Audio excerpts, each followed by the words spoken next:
Traders, welcome back to our price action triangle lesson. We're looking at S&P 500 and mini futures.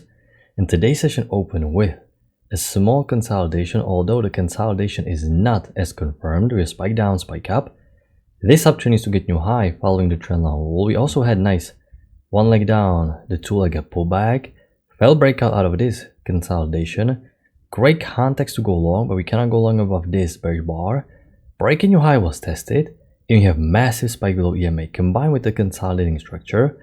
I'm focusing on right now this downtrend, testing the new extreme. Push below 21 bar EMA is indicating okay, some bearish pressure. First entry short, I cannot sell first entry short, and I'm expecting a second entry short at the EMA. It would also be counting off of this high, a failed second entry long. Since we pushed below EMA and the uptrend played out, it makes sense to expect second entry long bulls to get trapped. We have a failed second entry long here, which is the second entry short as we talked about. But the problem is it broke above EMA and the actual entry triggered below this bullish bar above EMA. So I cannot sell here. I can consider double bar entry, but the low of the secondary bar is so far from the low of the initial bar, which means the scalp is almost made, at least halfway it's there, 3/4 there. So this is not what we want to see. We prefer double bar entry when the secondary bar, the low, is very close to the primary bar low, which means you're basically taking a trade on the initial bar just by waiting for slightly better bar. So I don't really like selling this. It worked for a scalp, break in extreme, but since it pushed above EMA and trigger here, not the greatest setup. We have a break, push to an extreme, and a massive bullish reversal. So you can see there is some support holding right here. Reaction here, reaction here, reaction here, and the broader this break is, the more it negates any wider downtrend. You can see this is deep one leg down without any swing, break, push to an extreme, so the wider channel is unlikely, and more advanced trader can actually understand what's happening here. The support is being formed, massive push above EMA, so more advanced trader can consider going long here. You have a push back above the EMA. So now when I'm watching this, it is obvious there has to be some form of bullish imbalance. It is not as strong, but why we're not even making it to the middle of the trend range? Empty at the bottom, support held, massive push above EMA, new high that is higher than this high. So I definitely right now am not thinking about selling because it looks like there can be bullish imbalance, but I cannot be aggressively buying because it's still quite sideways. So this is the area where I need to be a little bit more patient and wait for structure to give me some information. Okay, this is very tempting. We have a new high, first entry long, second entry long. Actually, this is the legitimate high, but this is mini visual, second entry long. Problem is the signal bar didn't trigger below this bar, and it is quite stacked, but you can already see bullish imbalance kicking in. Market is telling us everything. More empty room at the bottom. EMA keeps holding, so sellers are about to get trapped, but we didn't trigger below. So a little bit more aggressive, so we're going to be patient, and prices are trending higher. So now it's obvious, okay, we spiked up and we are starting to enter some form of a spike and channel pattern. It is also visible on 10,000 tick chart, so I'm going to look for some alternative of a spike and channel pattern. And you can see this structure is starting to make sense because EMA is holding here, here, here, here, here, here. So this is amazing. We are right now trading quite a decent bullish uptrend. So you can see how the bullish imbalance kicked in, breakout pullback, the kilo is holding, EMA keeps holding, series of high lows, high highs. So this is an indication, okay, there has to be some bigger pattern. Once you have this pattern, you understand that right now the bias is bullish and you are switching to trending market rules. So we want to see second entry long to EMA. You have a new high, no break here, first entry long, pullback.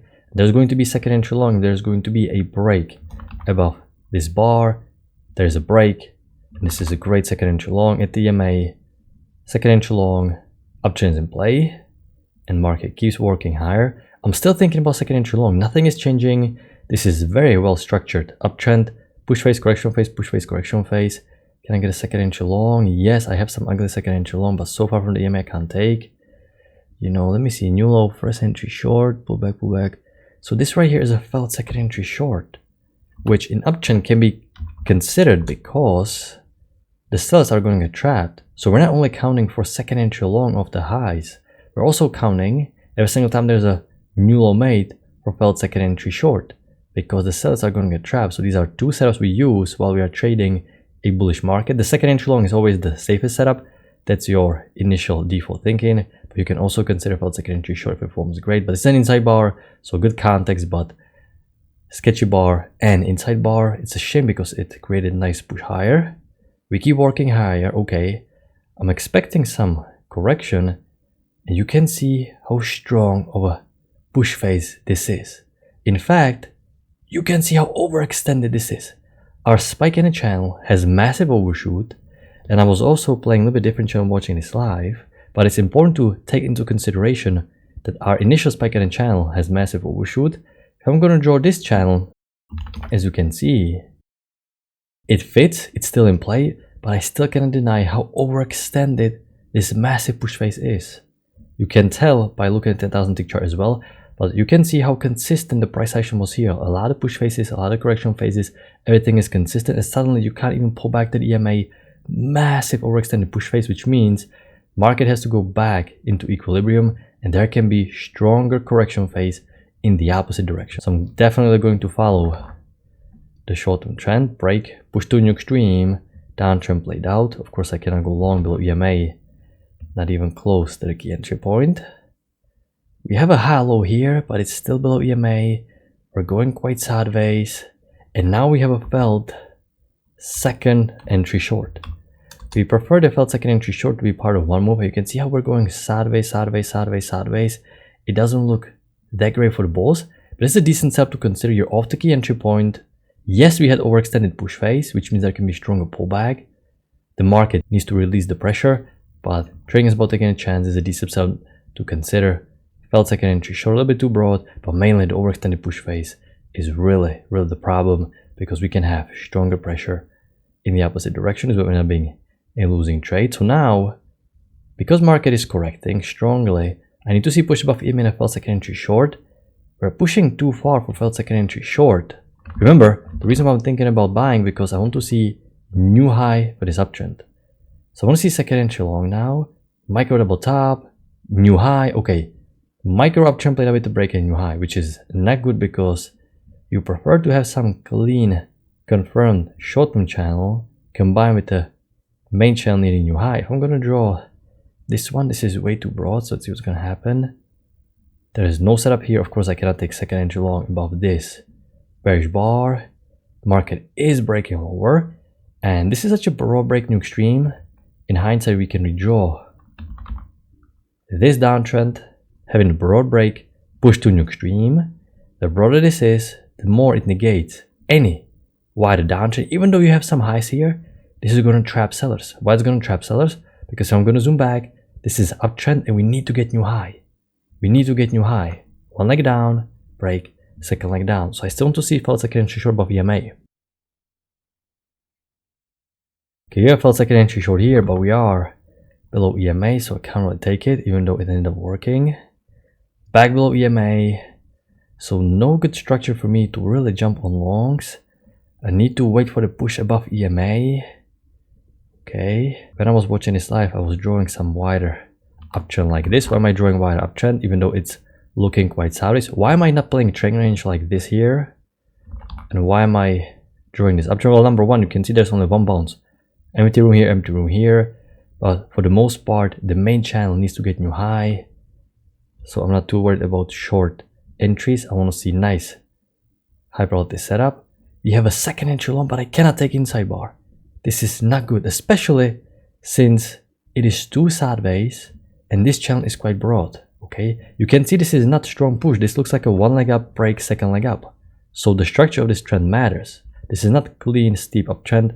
Broad two legs, it's looking too sideways. This is an inside bar, I cannot take it. Another inside bar back below EMA, so I cannot take it. Push above EMA, can I get high low confirmation setup? Two channels need new high. And I cannot get high low. Market created break. Push to a new extreme.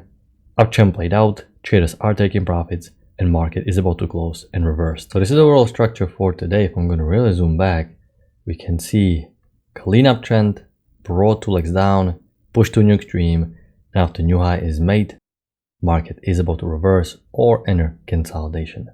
So very straightforward price action, very few setups. But I want to talk about one more thing before we're going to wrap up. When we're talking about following rules, we're not only talking about the technical aspect, the price action itself. What we also mean is following the mental rules, which means we're not going to go on a tilt. We're not going to start revenge trading after just one losing trade. When a good setup is presented, we're going to take it without cherry picking, or where the structure is not clear. We're not going to jump the gun just because the setup is only halfway there.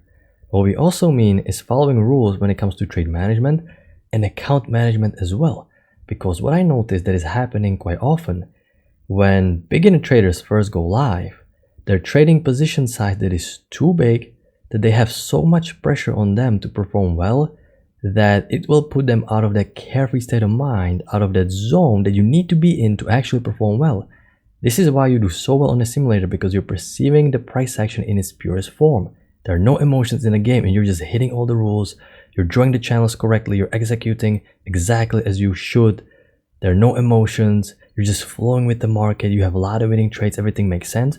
But when you first go live and you're trading position size that is too big, you're going to be prone to be making emotional errors. And this is normal. When you first go live, it's happening to everyone. You're not alone. There are emotions that you're not used to trading with. Okay, you have your money on the line. But you need to start small, and eventually, just like anything in life, it gets better with time, and you keep adding on, you get more advanced, but you need to make sure the transition when you're a beginner trader is going to be as smooth and as easy as it can possibly be. Because as a beginner trader, you're going to have just slightly more winning trades than losing trades. Okay, so you need to keep trading a lot, taking a lot of trades, really taking advantage of the price action edge. But as you get more advanced and more advanced, you're going to have more and more winners and less losing trades. But you need to start objectively, and you need to start small, because what can happen is if you're trading positions that is too big, and I see this often, after just 1 or 2 losing trades, you're going to switch to sim account, but the next 2 or 3 winning trades are going to be winners. And this is double frustration. Not only you have 2 losing trades in your main account, but if you actually kept trading with your main account, you would have now 3 winning trades and you would be back to green and you would be doing good. So you cannot keep switching accounts like this, because you're depriving yourself of taking advantage of that edge, of those statistical numbers, the edge that the price action is giving you. Because you're going to have losing trade, you're going to switch to sim, 2 winning trades, and you're going to switch to live, and you're going to have 1 losing trade again. On paper, you're doing fantastic, but your bottom line actually is not reflecting that, because you're not really following the rules. You're switching accounts and you're not taking advantage of the edge as you need to. When traders first go live and the position size is too big, they think, okay, I just want this first trade to be the winner, this one trade, or the first 2 trades, they have to be winners so I can have some financial cushion. After that, anything can happen. But think about this mindset. You're feeling too entitled. You're hoping for market to give you something. Market doesn't care, unfortunately, about your cushion. Market doesn't even know we're here. So we need to be objective and we need to be honest with the reality of what the market is doing. So what you need to do is what Mark Douglas preaches, and it's a great advice. Start small, start getting used to trading live, slowly but surely build the account. You're gonna get better, and you need to have enough room for, let's say, 20-25 losing trades in a row, so you can keep trading and you can keep taking those trades. So in that case, you're not gonna deprive yourself of those good winning trades that otherwise you would skip. Losing trade should feel insignificant. You need to trade that small. Eventually it gets better, but you need to start small so that if you're losing trades will not put you on a tilt and you won't start revenge trading, booming and busting. Because you need to gain confidence in your ability. And how you get the confidence? Well, you keep trading and you keep getting those winning trades. Yes, they're always going to be losing trades. That's going to happen. But you keep trading and you're getting the confidence. You have the positive spiral that, okay, I'm drawing these channels correctly. I understand the context. I know if there's overshoot or not. I understand the bias. Yes, I have losing trades here, losing trades here. That's going to happen. As part of trading, everyone has losing trades, but I also have winning trades. I know how to do this, and the positive momentum is flowing. The positive spiral is going up. The momentum is accumulating, but you cannot get this momentum if you just keep switching those accounts and you keep flip-flopping and you're pretty much stuck in the same place. Okay, so I hope that is helpful. Something to think about. Lower your position size a little bit so your account doesn't get hit after just 2 losing trades, because this is the biggest problem in trading, where traders perform so well. They have 10 winning trades, they have 15 winning trades, 20 winning trades in a row, but after 1 losing trade or 2 losing trades, they go on a full tilt, full bust mode, and they give it all back just because they're too emotional. So losing trades are just part of trading, something that can happen, and trading small can help you avoid this if you are a novice trader. So I'm going to wrap it up. I hope you had a good trading day, and I'm going to talk to you next time. Good luck with your trading.